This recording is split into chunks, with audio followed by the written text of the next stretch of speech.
Ready? Ready. Yo, yo, yo, yo, yo, yo, yo, yo, yo, yo!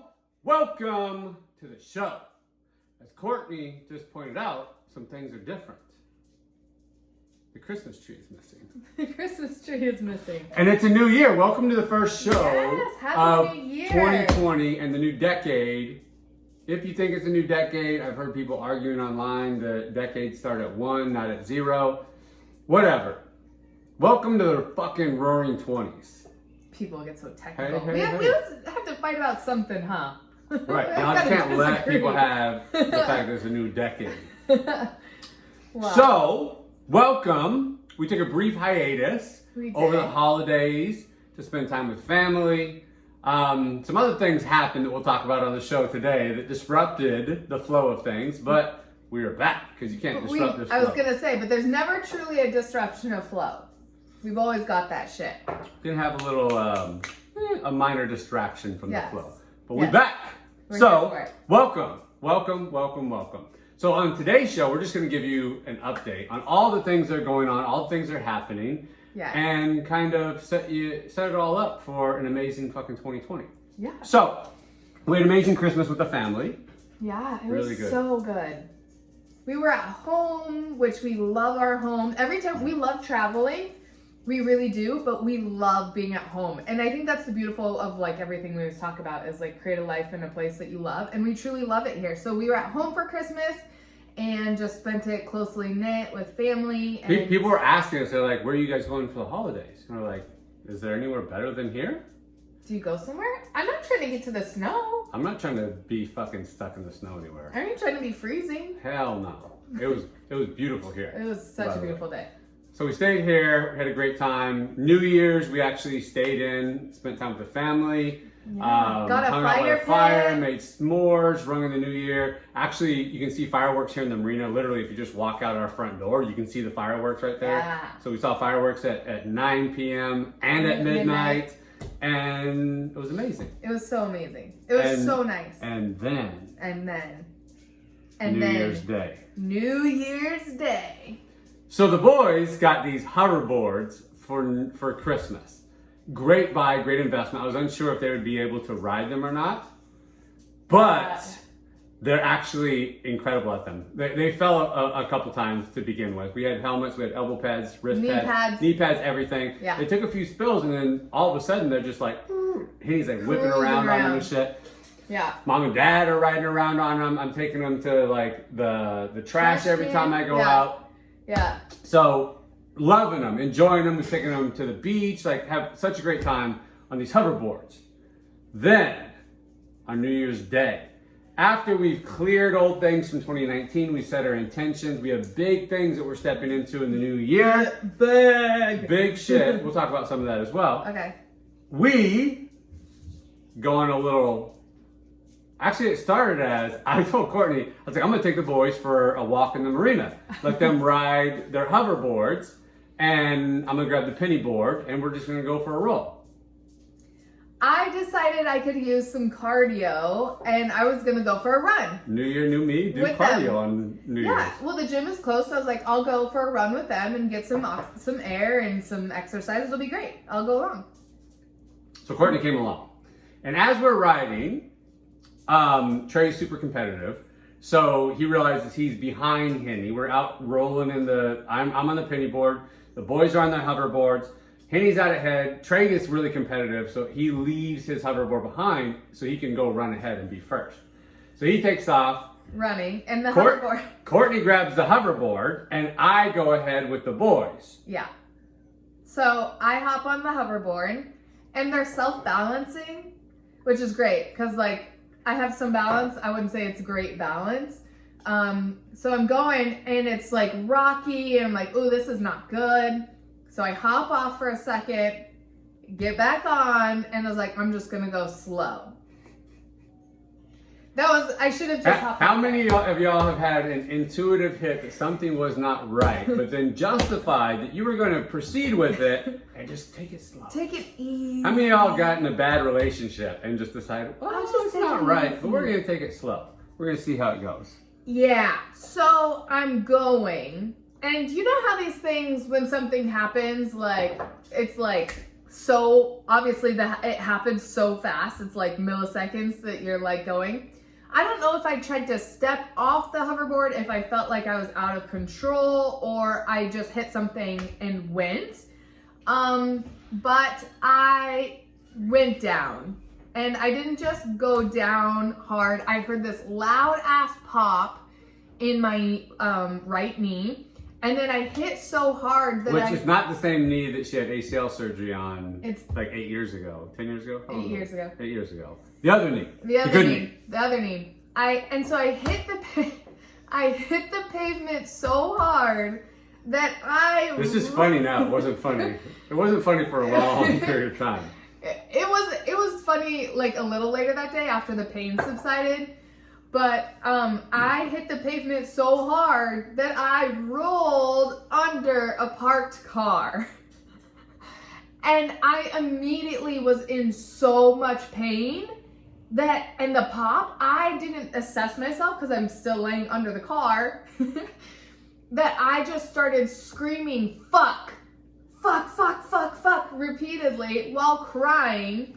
And thinking that I had broken my leg. I was convinced with the amount of pain that I was in and the pop that like my shin or my like something had completely broken in half. And so I was laying on the ground under the car and I reached further into the car to get my phone out to call Nick.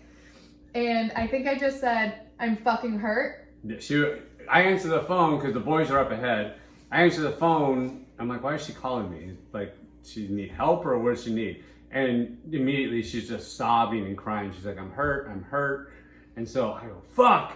Trey's like way ahead. So I have to yell at him to come back, get him. And I'm just like, meet me over there. And so I come sprinting back. And by the time I get back there, this couple who are fucking guardian angels. Yeah, they're amazing. Just like, I guess they were driving down the street and saw me still laying under the car. I swear it wasn't a long time, but I don't know the time period here. I just remember crying and I thought I heard somebody I was by the boat docks. I swore I heard somebody come out of the boat docks and I'm like still yelling fuck repeatedly, crying and yelling, I'm hurt. The person, I swear, kept walking. They're like, oh dear God. And so this couple, not the guardian angel. Not the guardian angel. So this couple pulls out, like, I guess they see me laying under the car, and the guy was like, is she trying to get something? And the wife is like, no, something is wrong. Bitch, you changing the oil? What you doing? Right? So they pull over, and they're like, are you okay? And I was like, no, I'm hurt. It's a little irrational, right? And I was like, dramatic. I was like, I broke something. And so they set me up from under the car. And they're like, you didn't break anything. And the guy was like, can I assess your leg? And so he's like feeling my knee and he's like, your meniscus is intact. And he's like feeling things. At this point, Nick had ran over. Mm-hmm.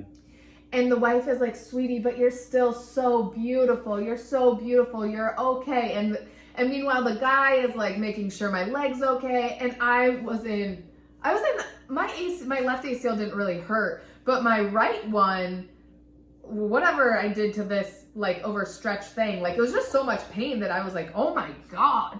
So I'm rocking back and forth on the pavement. And she has a high tolerance for pain. Like childbirth wasn't shit for her. Even with an epidural, I understand some people. Part of my epidural worn off by the end. Remember that? Yeah. But she was a fucking gangster about it. So the fact that like she's in this much pain and this uncomfortable is like highly concerning to me at the time. I was like rocking and shaking because my adrenaline was going so crazy. So anyway, they give me water and they're like, are you guys good? And he's like, yeah, I'm gonna take her home. And so Haley comes to pick us up and take us home. And from that point, we just kind of assessed and yeah. Do you want to add anything to that? No, it was, I mean, in that moment, all the thoughts obviously go through your head like, oh fuck, like this is not how we intended starting the new year. This is not what we had in mind. Totally. You can't help but have your mind go to places of, oh my God, like all this is fucked, all is lost, blah, blah, blah. We're so good about like moving through scenarios though that we don't do shit like that. But in the moment, like you go there. I think that when I was yelling fuck repeatedly, there was many reasons for the fuck. it was one because I hurt, but I too like kept having flashes forward to everything that I had literally just written in my journal that I want to create and have for this year. And I was like, fuck, like I fucked this up, right? Like we teach that you don't like, you can't lose it. There's no way, like if it's for you, you get to have it. But I like was sitting there in that moment and I was like, fuck, I fucking ruined this. I ruined it. And so anyway, yeah. But so it did not look good that day, right? It was pretty gruesome, we could say. Let me also say American insurance is fucking bullshit. It's like the worst. Not being able to access a doctor, not being able to get an immediate MRI, not being able to get things like that. Yeah. That was a fucking mess. But anyway, so she goes the next day to the ER and wait, the only reason I went to the ER was because I knew that I hadn't broken a bone. And I knew that I was going to need an MRI to tell what kind of strain or overstretch or what my next steps were going to be. I knew I needed an MRI to know that information. So I was not ever planning on going to the ER. However, when I called my primary care the following day, they said, we can't see you till January 22nd. 20 days? 20 days? I can't even fucking walk now. You want me to wait 20 days? everybody talks about socialized medicine in like Canada, where you have to wait months to see a doctor or whatever. This is private insurance in America. 20 days? It's fucking And whack. so I call my insurance and they've been so kind and so wonderful and really trying to help me to like figure out and find a doctor to get me in and get this expedited. And she was like, okay, I was like, there has to be a bypass. Like there just has to be a bypass to having a referral from a primary care. Like, isn't a doctor a doctor a doctor? Can I get one from an urgent care or a hospital or whatever? And she was like, not an urgent care, but you can get one from a hospital. I said, great. So the only reason I went to the ER was to get that fucking referral. And I know that hospitals do have an MRI, so I thought maybe I could kill two birds, one stone. Yeah. So she goes in, gets assessed. A little bit of good news. We had definitely by this time decided we're not available for anything like incredibly serious. We're going to start getting our energy behind the idea that this is like she stretched some shit, but that ultimately she is okay. Just needs some recovery, get some rehab. But she goes in there and they don't give her great news. One, they think the ACL is intact, but they did an x-ray and the swelling on the x-ray indicated that there was, as she said, some damage to the ACL, the meniscus, and probably the MCL. Pretty much across my entire knee. There's like, she was like, your structure's in place, but the structure is pushed out because there's so much internal swelling that is happening. Yeah. And essentially said, yeah, that there's damage all the way across. And I was like, can I get an MRI? You have an MRI machine. And she was like, we only use that for people who are in serious medical emergencies like stroke and such. However, no one's using the machine. And then I was like, I need a referral. Did it cross your mind to go sweet talk the technician and try to get him? It crossed my mind to pull some stuff, but because there were like people coming in like that were in serious medical need, I wasn't in a place of serious medical need. Other people using hoverboards on there were no other. There were people who are like really like not well, and I'm okay. I just was trying to bypass the system. That sounds bad. I'm really trying to get medical support, but I'm really like You're trying to cut I'm through some not red life or tape. death. I'm not life or death. Right. Some of these people are life or death, and I'm not trying to bypass whether they live or not to figure out some answers here. Gotcha. Okay. Anyway, the doctor was like, I cannot give you a referral. And I was like, that's the only reason I'm here. I'm not here for your x-ray machine. I know I didn't fucking break anything. I'm not here for your... Oh, they gave me a knee brace that's one size fits all. Can you believe that shit? Like, She came walking out after I go pick her up, and she comes walking out on crutches. Shout out to my neighbor who gave us crutches, by the way. Yeah. But it's like hanging down her like it was ankle down and my shit. ankle. Like, It had slid all the way and down. y'all know that shit probably cost like $300. I'm gonna get a bill for this bullshit that didn't even fit. I didn't get Anyways. anything. Anyway, it was still a moment though where I left there thinking I had gotten some clarity. The clarity being my biggest concern was my ACL. And they said that at least partially there. There's some of it there, whatever percentage that is. And so I left with like, that's great fucking news. Right. Everything else I can recover myself. Beautiful. But still not ideal for Right. what we want to create. So we went to work. And I Courtney called- went to work. I called my insurance 9 times that day. That's not the work I was talking about. Oh, okay. But yeah, we went through this shit with that. But we did the work that matters, right? Right. The practical level work, that's important. Yes. But we did the work that matters, and I gave her some questions around, you know, what you make this mean, what this reminds you of. Why would you need to create this level of a distraction or disruption from all the things that you desire and that you want to create for this new year? And I asked him too, because in that moment I was like, man, this truly feels like an accident, right? It felt like something, not that like, oh, it happened to me, but it was just something that had kind of happened, that it was an accident. Right. So, We can have things happen in our life where we don't see where we were at cause for them, and they feel like accidents. It feels like something outside of our control. yeah, I'm gonna put my leg up right now. But that's the time to ask some questions and to find out some truth.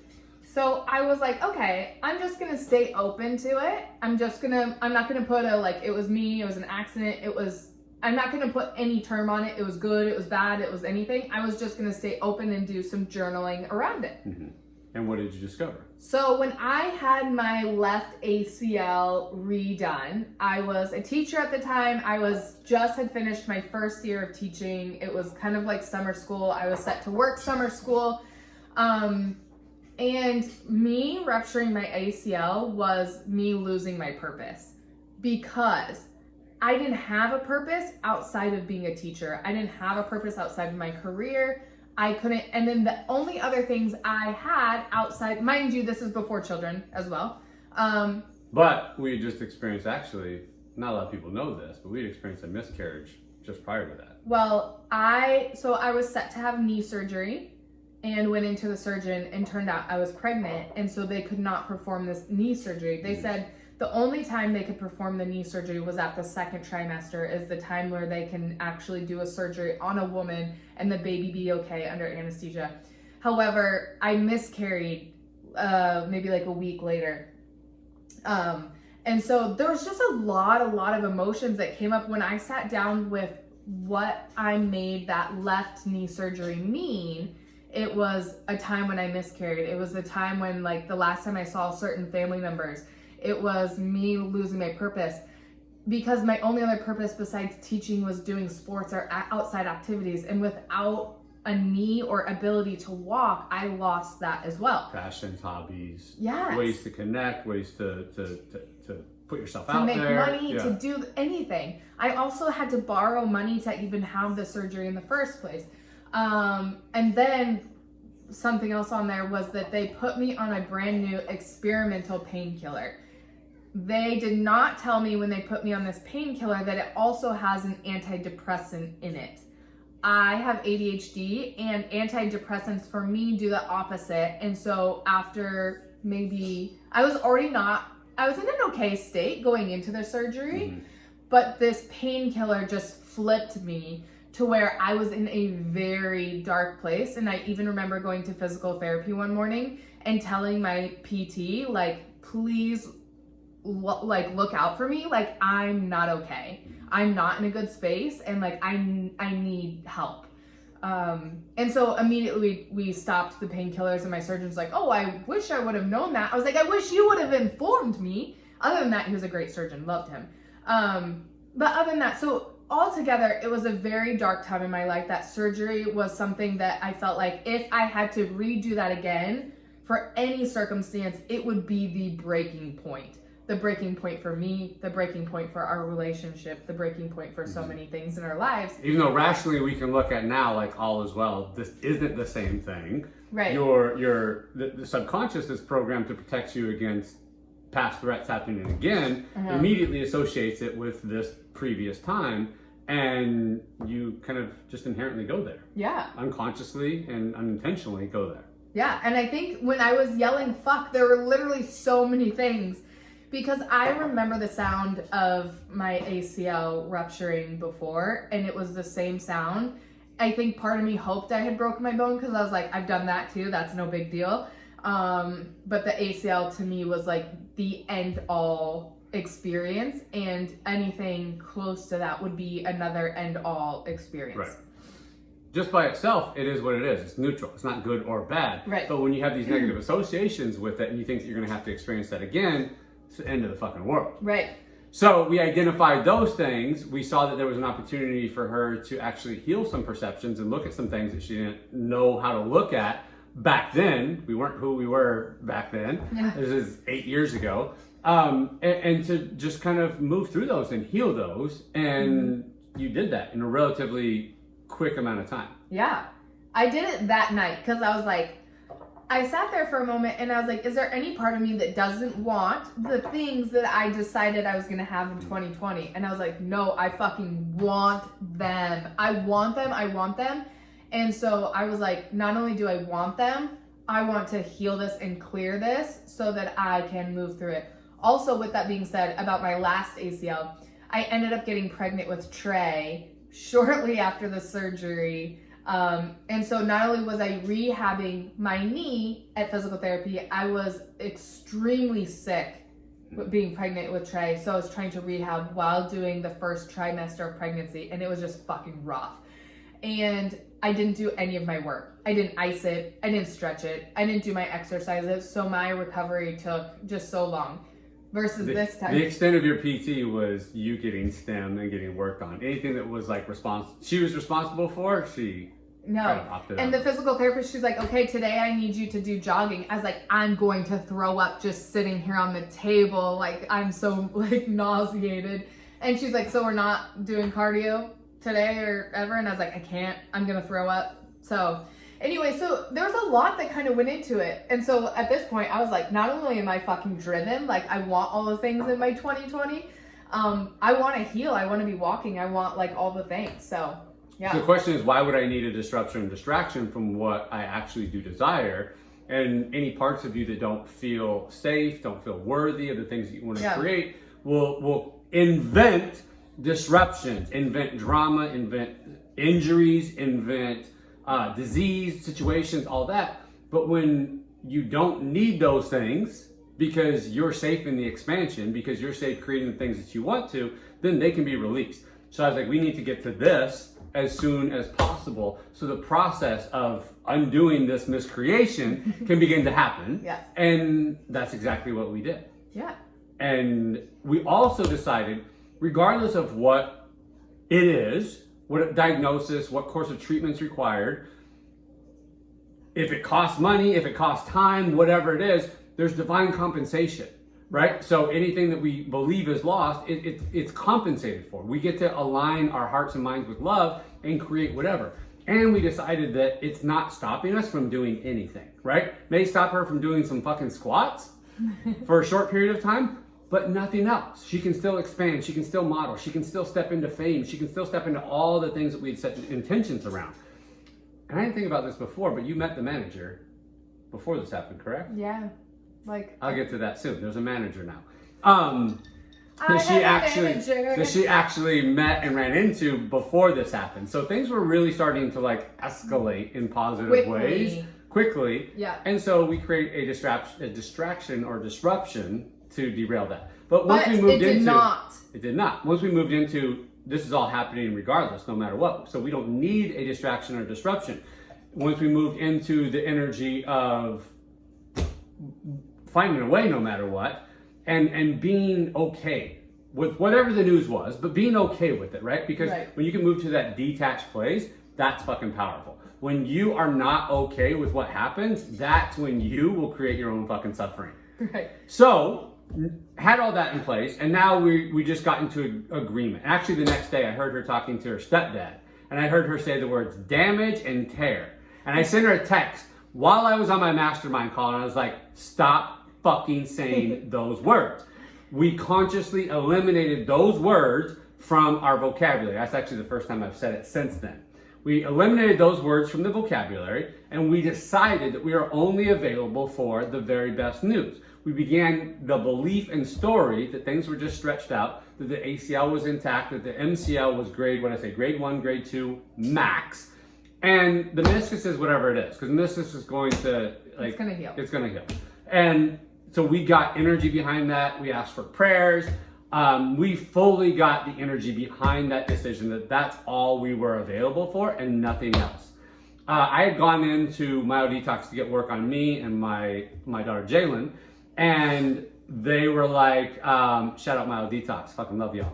They were like, bring her in, we'll assess her, that way you don't have to fucking wait, and then start treatment, start rehab, start all that stuff. So I brought her in, they did the ACL test, negative. They did the MCL test, probably grade 1, maybe grade 2, and then the meniscus is a little questionable, but that was the news that we desired to hear. That's the only news we were actually available for. Yeah, and they said with my meniscus that it kind of felt like, or seems like it's possibly lifted at this time because of the swelling, that my cartilage is pulling my meniscus out, and that's why I have like pain on the inside of my knee, that my meniscus is being held up. But as soon as the swelling goes down, the cartilage will go down, and so will the meniscus. And so as I heal, all of these things will heal and be better. So we and better. decided to see her in wholeness, and from that session, again, shout out Myo, she was able to get her knee to flat and get her knee to 90 degrees, and it's gotten significantly better every day since then. Every single day. I went from not able to walk at all or bear weight on it in crutches completely to limping with a like gimp and some crutches to one crutch. A limp? A limp. Yes. Ain't no gimps. No, ain't no gimps. A limp with a crutch to no crutches. So now I am completely walking. It's still like slow and very controlled with a knee brace, but it's walking. Yeah. Fucking miracle. It is still swollen, and there's still rehab and stretching and stuff to work on, but like I'm fucking walking. So the principles that we want to emphasize here are, when you're in a season of expansion, if parts of you are not okay with the expansion where you're headed, you can create and invent things as distractions and disruptions. When those are brought up, look at them, clear them, and release them so that you can fucking move into what you really want and desire. Areas where you are not okay with whatever happens will be brought up and presented to you by parts of your consciousness, sometimes the subconscious mind, so that you can clear those, so that you can address those and move into a space of freedom and power and perfect peace. Yes. And then from there, in your expansion, seeing yourself in wholeness, seeing yourself already healed, deciding what you are and are not available for, and making decisions that are in agreement, getting other people, other energies, other souls in agreement with that, are what create extraordinary shit like miracle healing like this. Yes. So good. And it's available to everyone. That's, I think, our message over and over, is it's not like, oh, that's special for you, or there's a select few. There's no like limit to miracles, right? There's not like, oh, there's only 10 of these. Right.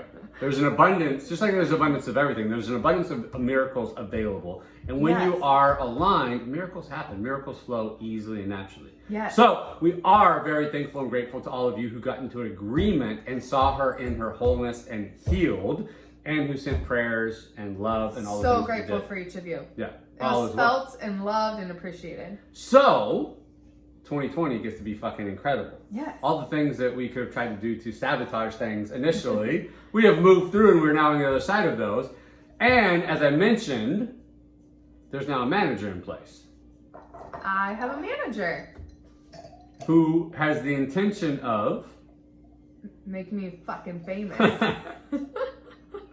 Which in so many aspects is exactly what she communicated that she wanted, what she communicated that she desired, that she felt into, and that she manifested in the most amazing and incredible ways. From asking for somebody to support her, from asking someone, we set the intention of way more red carpets and television appearances, and being in demand and being famous, more and more famous this year.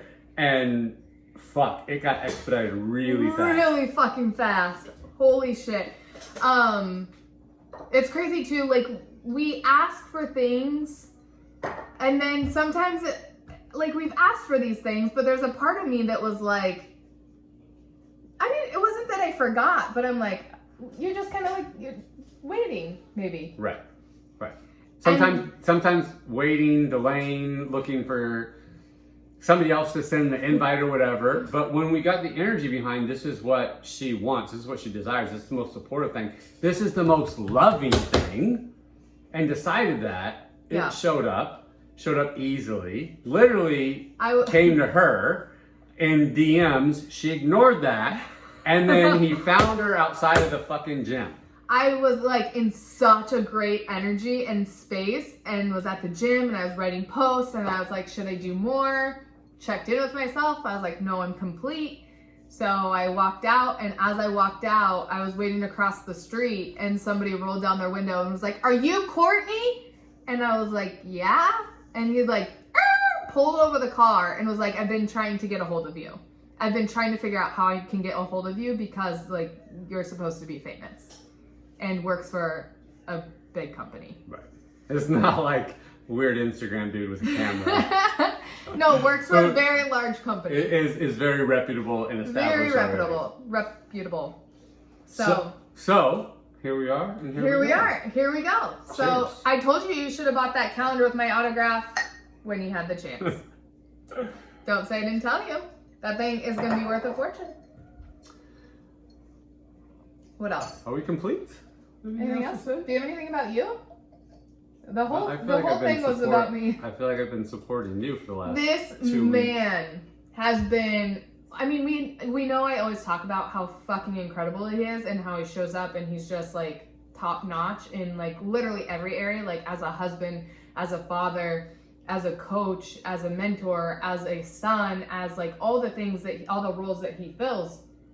But it wasn't just me that was down for the count. There were other injuries and illnesses, and our dogs are a little elderly, and so they're not cancel. But they had some issues. They were having some issues jumping off, hurting their legs, and so they're babies. They're puppies. They're puppies.